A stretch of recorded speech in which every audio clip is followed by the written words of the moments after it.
बहुत समय पहले की बात है। सुधा नाम की एक अनाथ बच्ची जामनगर नाम के गांव में रहती थी। सुधा मेहनती लड़की थी, तो उसी कारण गांव में हर कोई उससे काम करवाता और उसे उसके बदले में खाना खिलाता। सुधा को जब भी वक्त मिले वो नदी के किनारे वाले बरगद के पेड़ के नीचे बैठने चली जाती और उससे घंटों बातें करती। एक दिन की बात है, गर्मी का मौसम आ चुका था और गांव में सभी बच्चे कुल्फी, पेप्सी, कोल्ड ड्रिंक का इस्तेमाल करने लगे।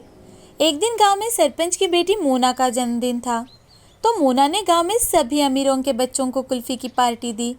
तो सुधा उसे देख, मोना, मैं भी तो इसी गांव की हूँ ना, तो मुझे भी कुल्फी दो ना। ये दिखने में इतनी अच्छी लग रही है कि मेरा भी बड़ा मन हो रहा है इसे खाने का। पागल वागल हो गई हो क्या? ये तो सिर्फ और सिर्फ अमीर लोग ही खा सकते हैं। तुम जैसे गरीब और अनाथ बच्चों को तो इसे देखना भी महंगा पड़ सकता है। मोना, सिर्फ एक दे दो ना, फिर कभी नहीं मांगूंगी और तुम जो कहोगी मैं वो तुम्हारा काम कर दूंगी। एक बार खाओगी तो बार बार मांगोगी तुम, समझी? अब जाओ यहाँ से। मोना की ये बात सुनकर सुधा को बहुत बुरा लगता है। अब सुधा हमेशा की तरह नदी के किनारे बैठने चली जाती है। आज वो हमेशा की तरह खुश नहीं थी, आज वो बड़ी ही उदास थी। तो पेड़ के नीचे जाकर पेड़ से, दोस्त, आज वो हमारे गांव की मोना है ना, उसके जन्मदिन पर सभी को उसने कुल्फी दी, तो आज मेरा भी बहुत मन हुआ कि मैं भी कुल्फियाँ खाऊं। लेकिन वो कहती है कि मेरी औकात ही नहीं है कुल्फी खाने की। जाने दो, वैसे भी सही तो बोल रही है वो। बिन माँ बाप की लड़की हूँ, 2 वक्त की रोटी मिले यही बहुत है मेरे लिए। पेड़ से बातें कर अब सुधा कुछ वक्त के लिए सो जाती है। सुधा बहुत ही गहरी नींद में थी कि तभी एक बूढ़ी औरत वहां आ जाती है। बेटी, अरे ओ बेटी, सो रही है क्या?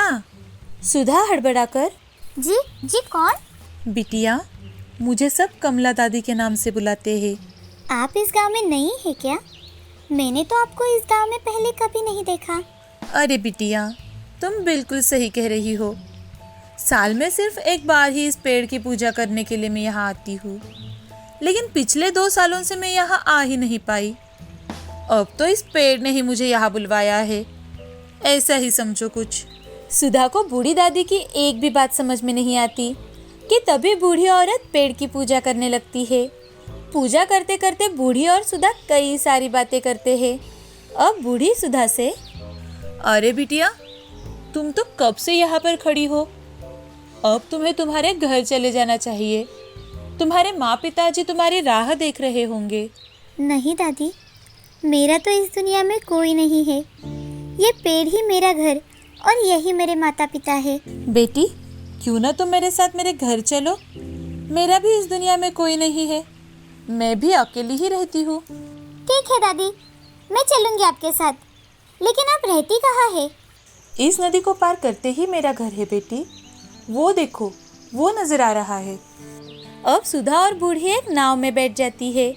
जाते जाते सुधा गाना गाने लगती है, तो उसे सुन बूढ़ी दादी, अरे वाह सुधा, तू तो गाना भी बड़ा अच्छा गा लेती है।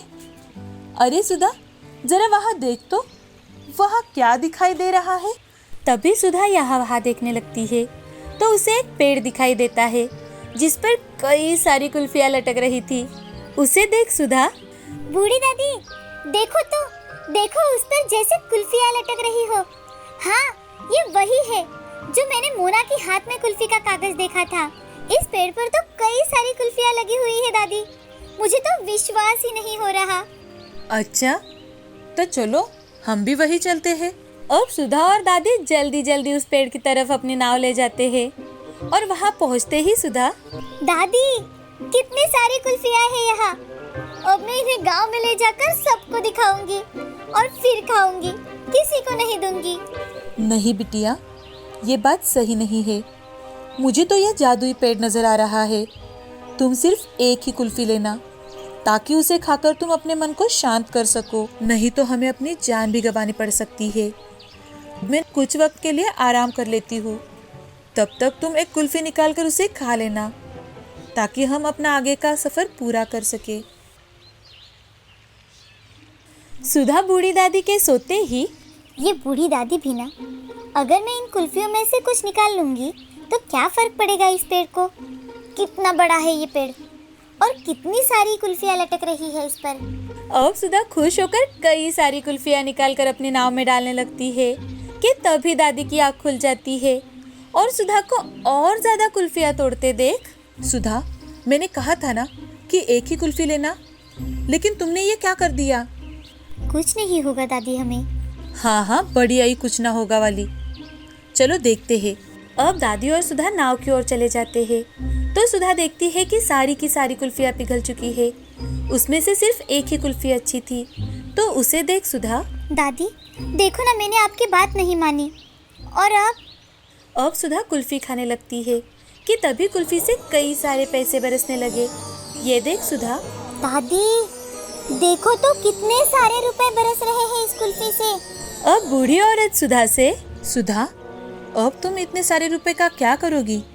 दादी मुझे समझ में आ चुका है कि मुझे इन पैसों का लालच ना कर, अब मुझे इन पैसों को गरीबों में बांटना चाहिए ताकि मेरे जैसे गरीबों को कोई मोना की तरह ना बोल सके और सभी हंसी खुशी अपनी ज़िंदगी बिता सके। वाह वाह मेरी बच्ची, वाह! तूने तो बहुत ही कम समय में जिंदगी का सबसे बड़ा सबक सीख लिया। अब सुधा बूढ़ी दादी की मदद से अपने लिए एक अच्छा सा घर बनवाती है और सभी गरीब लोगों की मदद करती है और खुशी खुशी अपनी जिंदगी बिताने लगती है। एक दिन रात के समय सुधा के सोते ही बूढ़ी दादी सुधा को जादुई बरगद के पेड़ की बात चिट्ठी में लिखकर वहाँ से गायब हो जाती है। सुबह उठकर सुधा वो चिट्ठी पढ़ती है और बूढ़ी दादी के साथ साथ बरगद के पेड़ के साथ साथ जादुई कुल्फी का भी धन्यवाद देकर खुशी खुशी अपनी जिंदगी बिताने लगती है। विमला नाम की औरत अपनी 1 साल की बच्ची मीनू के साथ रहती थी। विमला के शादी को कुछ ज्यादा वक्त नहीं हुआ था। जब वो पेट से थी तभी उसके पति का देहांत हो गया था। विमला का पति ट्रेन में नमकीन बेचा करता था। अब विमला के घर में उसके अलावा और कोई कमाने वाला नहीं था, इसीलिए विमला मजबूरी में अपनी बेटी को साथ लेकर ट्रेन में संतरे बेचने लगी। संतरे ले लो संतरे, मीठे मीठे संतरे, नागपुर की संतरे।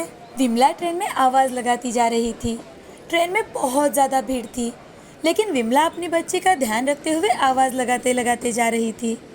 तभी बंसी नाम का एक आदमी विमला को बुलाता है। अरे ओ संतरे वाली, जरा यहाँ तो आओ। संतरे कैसे दिए बताओ? 80 रुपए के 1 डजन दिए साहब। बहुत ही मीठे संतरे हैं, चाहे तो एक बार खाकर देखो फिर लेना। वो सब तो ठीक है, लेकिन इतने महंगे संतरे? तुम कुछ भी दाम बता रही हो। 50 में 1 डजन लगा दो तो 2 डजन लूंगा। साहब 50 रुपए में आपको दूंगी तो मुझे क्या बचेगा? 50 रुपए तो मेरी खरीदी भी नहीं है। ठीक है, तो 1 ही डजन दे दो। विमला उस आदमी को संतरे देकर आगे चली जाती है। आगे चलते चलते बहुत सारे लोग विमला को संतरे खरीदने के लिए आवाज़ लगाते हैं, लेकिन कोई 20 रुपए तो कोई 30 रुपए में ही विमला से संतरे मांगते हैं। कुछ देर बाद रेशमा नाम की औरत विमला को रोकती है और विमला से, अरे ओ संतरे वाली, कितने के दिए 1 डजन संतरे? 80 रुपए के दिए मैडम जी।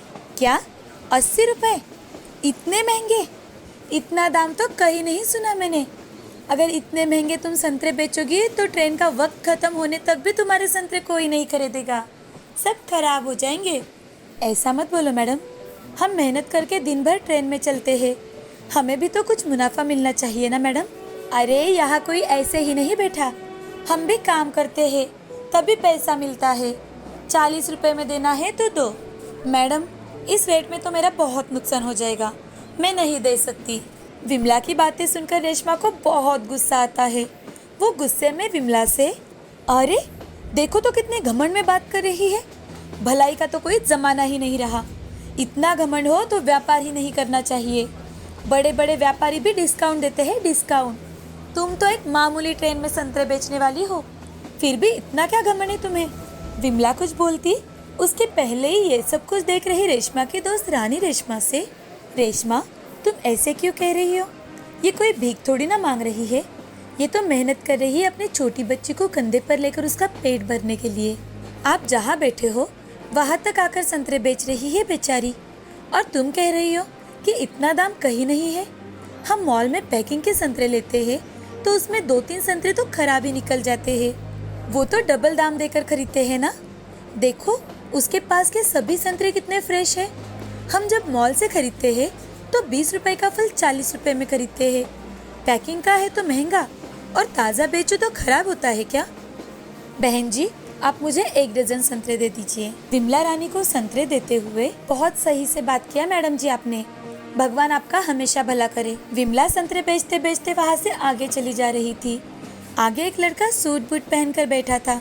विमला उसे, बेटा संतरे ले लो, ताजे ताजे रसीले और मीठे मीठे संतरे हैं, ले लो। विमला को देखकर जॉनी, अरे अरे अरे, मैंने तुम्हें बुलाया है क्या? दूर हो जाओ यहाँ से। कभी तुमने अपने आप को देखा है? तुम्हारे कपड़ों से कितनी बदबू आ रही है। चलो जाओ यहाँ से। तुम्हें लगता होगा कि तुम्हारी छोटी बच्ची को देखकर सब तुम पर तरस खाएंगे। देखो बेटा, तुम्हें संतरे लेना है तो लो, नहीं तो साफ मना कर दो। तुम हमारे हालात के बारे में नहीं जानते। अगर मुझे तरस खाकर पैसे कमाने होते तो मैं भीख मांग सकती थी।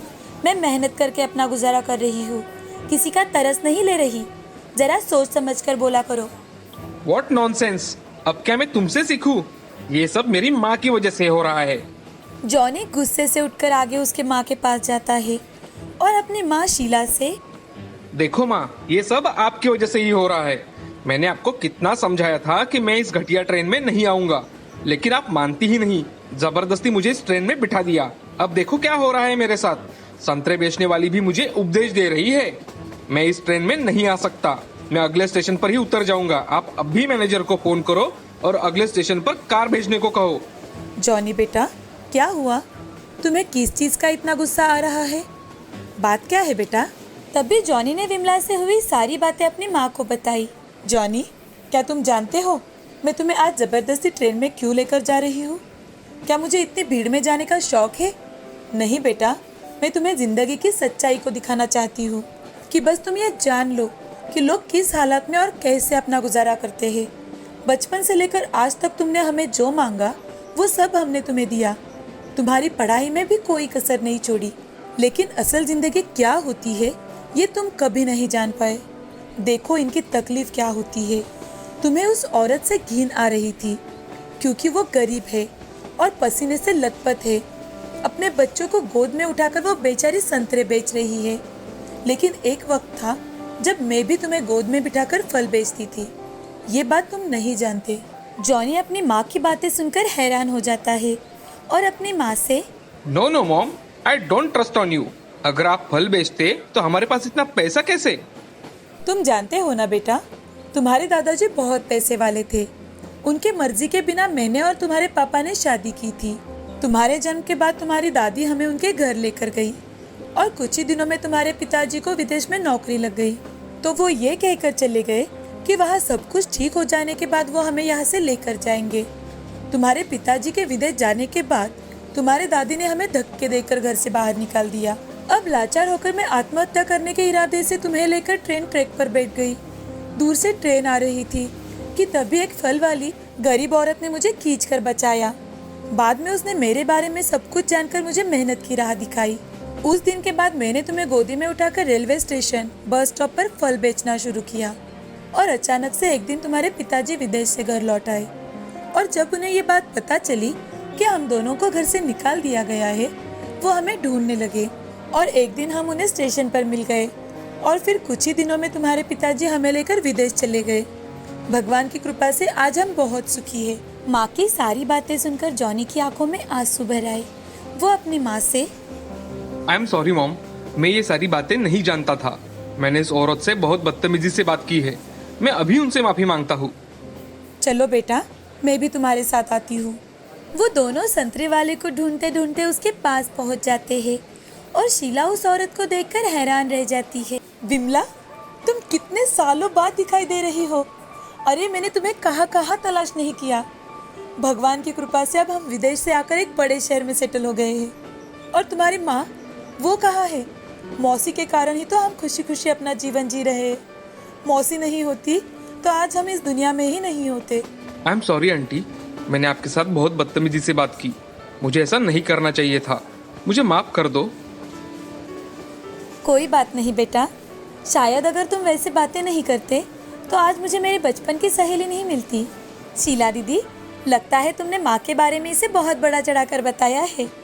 माँ ने बातों से तुम्हारा हौसला बढ़ाया था और तुमने उसे सुना भी था। उन्हीं बातों ने तो हमें आज जिंदा रखा है। अरे बातों बातों में तो भूल ही गई, तुम्हारे पति कहाँ है?